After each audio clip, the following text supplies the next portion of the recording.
ہم 13 اگست کو پشاور سے نکلیں گے اسلام آباد کی طرف اور آپ نکلیں گے مظفر آباد کی طرف سے. ہیں ہم بھی نہتے ہیں آپ بھی نہتے. دیکھتے ہیں ان کی گولیاں ختم ہوتی ہیں یا ہم دونوں پارٹیز آپ ادھر سے اور ہم ادھر سے اسلام آباد پہنچتے ہیں. آپ سوچئے اس میں دونوں پارٹیز کو کتنی تقویت ملتی. ایک طرف وہ مظفر آباد سے اسلام آباد آ رہے ہوتے کیونکہ ظاہر ہے ان کے فیصلے سارے بھی تو اسلام آباد میں ہی ہوتے ہیں نا, مظفر آباد میں تو ان کے فیصلے نہیں ہوتے.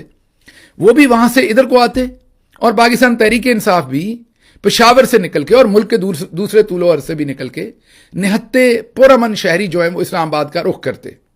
لیکن ایسا نہیں کیا گیا اور علیمہ خانم صاحبہ نے بھی بتا دیا. بدلے میں ہوا کیا وہ آپ کے سامنے رکھتے ہیں. وہ جو آپ سنیں گے تو اس سے آپ حیران رہ جائیں گے, اور وہ یہ ہوا ہے کہ شفیع جان صاحب نے 2-3 انٹرویوز دیے. صحافیوں نے ان سے سوال پوچھا کہ آپ نے یہ 27 ستمبر کی کال دی ہے, یہ بڑی لمبی کال ہے, یہ آپ نے کیوں دے دی ہے, جلدی کیوں نہیں دی. اور انہوں نے وہاں میرا نام استعمال کیا کہ شہباز گل صاحب بھی اس پر بڑی تنقید کر رہے ہیں اور انہیں پی ٹی آئی میں بہت سارے لوگ سنتے ہیں, تو آپ کیا کہیں گے.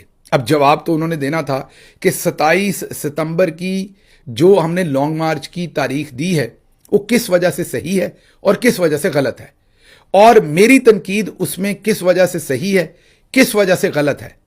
انہوں نے اس کے جواب میں مجھ پر ذاتی حملے کرنے شروع کر دیے.